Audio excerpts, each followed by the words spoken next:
এসআইআরে পদ্মে কাটা, দক্ষিণবঙ্গে মতুয়া অস্বস্তি, এবার উত্তরবঙ্গে অনন্ত অস্বস্তি।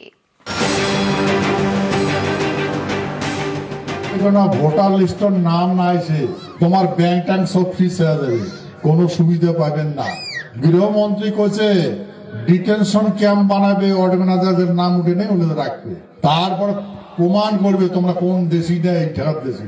আরে আমাদের ঠেকার মানুষের প্রমাণটা খাই করবে। উত্তরবঙ্গে বিজেপির বড় ভরসা রাজবংশী ভোট। অনন্ত মহারাজ এই রাজবংশীদের স্বঘোষিত মহারাজ, রাজ্যসভার বিজেপি সাংসদ। তিনি যা বললেন তা বিজেপির কাছে অস্বস্তির বলেই অনেকের মত। শনিবার দিনহাটার আদাবাড়ি ঘাটে গ্রেটার কোচবিহার পিপলস অ্যাসোসিয়েশনের সভায় সুর চড়ান অনন্ত মহারাজ। ভোটার লিস্টের নাম না এসে তোমার ব্যাংক ট্যাঙ্ক সব ফ্রিজ হয়ে যাবে, কোনো সুবিধা পাবেন না। গৃহমন্ত্রী কইছে ডিটেনশন ক্যাম্প বানাবে, অর্গানাইজারদের নাম উঠে নেই উনি রাখবে, তারপর প্রমাণ করবে তোমরা কোন দেশি না এই ঠেকার দেশি। আরে আমাদের ঠেকার মানুষের প্রমাণটা খাই করবে। যেগুলার হাতত খাতা কলম ওলে তো বাংলাদেশি, ওলে তো পাকিস্তানি, ওলে মানুষ পাকিস্তান থেকে যাচ্ছে।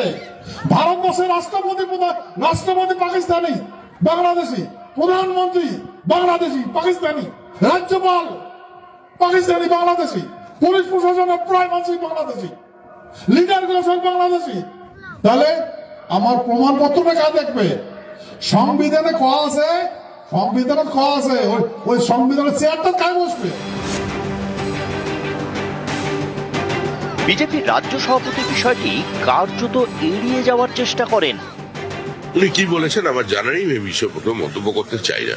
এসআইআর এর সঙ্গে ডিটেনশন ক্যাম্পের কোথাও কোনো সম্পর্ক নেই। বাংলাদেশি কিংবা পাকিস্তানি বলা অনন্ত মহারাজ বলেছেন।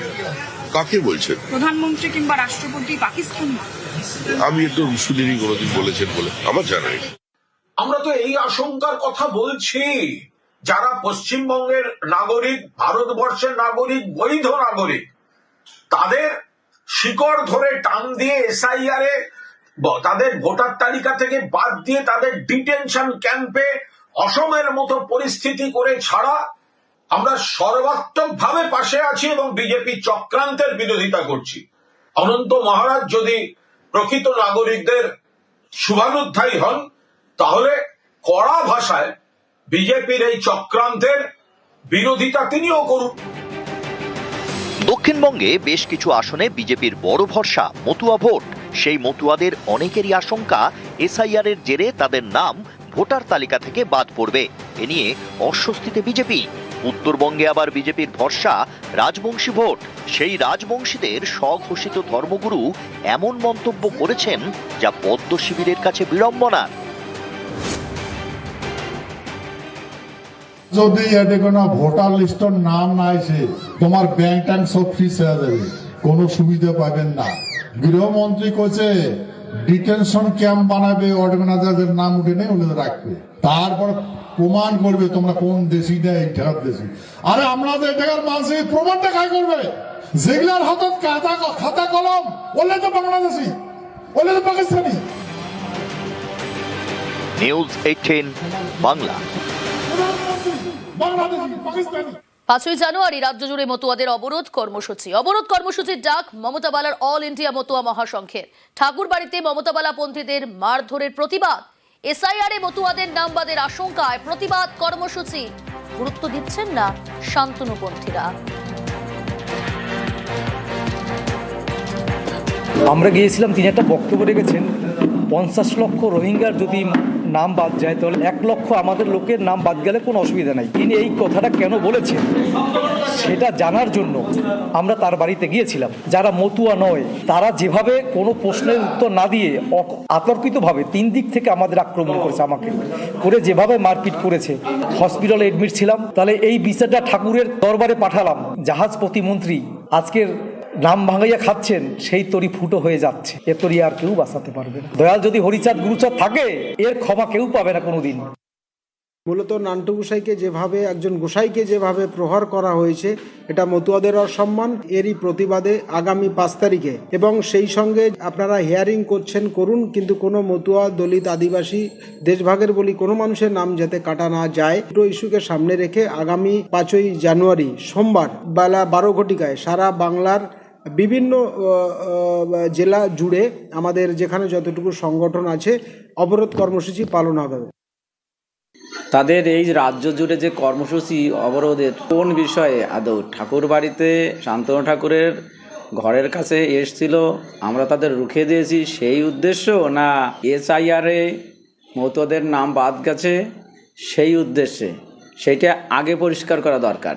অবরোধ করতেই পারে, তারা কর্মসূচি নিতেই পারে, কিন্তু মানুষ কতটা গ্রহণ করবে সেটা মানুষই বুঝিয়ে দেবেন।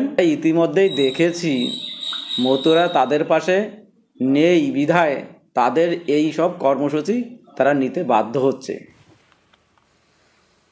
এসআইআর শুনানির লাইনে 96 বছরের বৃদ্ধ অসুস্থ অবস্থায় শুনানি কেন্দ্রে বৃদ্ধ।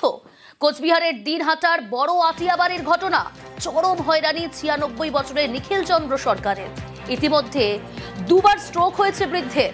কমিশনের আপলোড করা তালিকায় নাম নেই বৃদ্ধের। 2002-এ ভোট দিলেও তালিকায় নাম বাদ। কমিশনের গাফিলতির অভিযোগ পরিবারে। বাবার নামে নোটিশ আসছে তো বললো যে হিয়ারিং আছে, বিডিও অফিসে যেতে হবে। তো আমরা বিডিও অফিসে বাবা মাকে নিয়ে আসলাম। পরে রেশন কার্ডের জিরক্স, ভোটের জিরক্স নিয়ে নিল। নেওয়ার পরে বললো যে কাগজ হলে ভালো হইতো।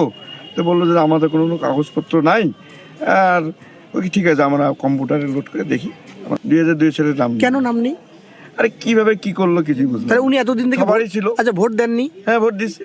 আমাদের সবারই নাম আছে, কিন্তু আমাদের এই একটা ফ্যামিলির নাম নেই। আপনাদের নামে নোটিশ এসেছে? কিসের নোটিশ? ওই যে ভোটের নাম নাই। দাদুর বয়স কত? দেবার নাম তো 96 বছর বয়স, ওনার তো এখানকারই বাসিন্দা। হ্যাঁ। এই বয়সে এসে নোটিশ আসলো? আমার তো নোটিশ আসেনি। এনার নামে এসেছে। 85 বছর এবং তার ঊর্ধ্বে যাদের বয়স, তাদের শুনানি বাড়িতে গিয়ে করবে কমিশন, এমনটাই কিন্তু জানানো হয়েছিল। অসুস্থ বা বিশেষভাবে সক্ষম ভোটারদের পৃথক সুবিধা হিয়ারিং এ এখনো পর্যন্ত ঠিক হয়েছে তাদের শুনানি বাড়িতে গিয়েই করবে কমিশন।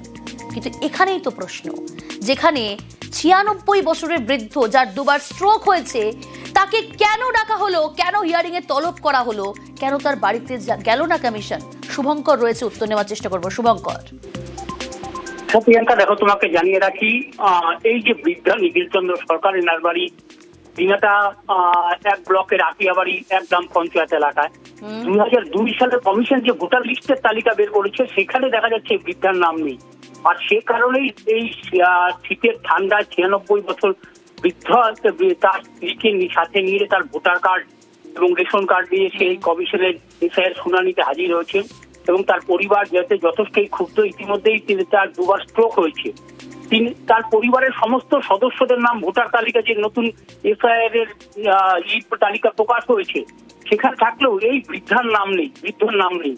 ফলে স্বভাবতই কিন্তু তার পরিবারের সদস্যরা ক্ষুব্ধ। শুভঙ্কর, বৃদ্ধার নাম নেই আপলোড করা যে কমিশনের তরফ থেকে লিস্ট, সেখানে কিন্তু প্রশ্ন তো এখানে, যেখানে কমিশন ইতিমধ্যেই জানিয়ে দিয়েছে যে 85 বছর এবং যারা বিশেষভাবে সক্ষম তাদের বাড়িতে গিয়ে শুনানি হবে, এক্ষেত্রে কেন হলো না, যেখানে 96 বছরের বৃদ্ধ 2বার স্ট্রোক হয়েছে? এটা কিন্তু তার পরিবারের সদস্যরা প্রশ্ন করেছেন যে বৃদ্ধা কথা বলতে পারে না, সে তার বাড়ি থেকে 6-7 কিলোমিটার দূরে কি করে এই বিডিও অফিসের শুনানিতে হাজির হবে। এবং গোটা বিষয়টি নিয়ে আমরা মহকুমা প্রশাসনের আধিকারিকদের সঙ্গেও কথা বলেছিলাম, যদিও তারা এই বিষয়ে কোনো মন্তব্য করতে চাননি। বেশ।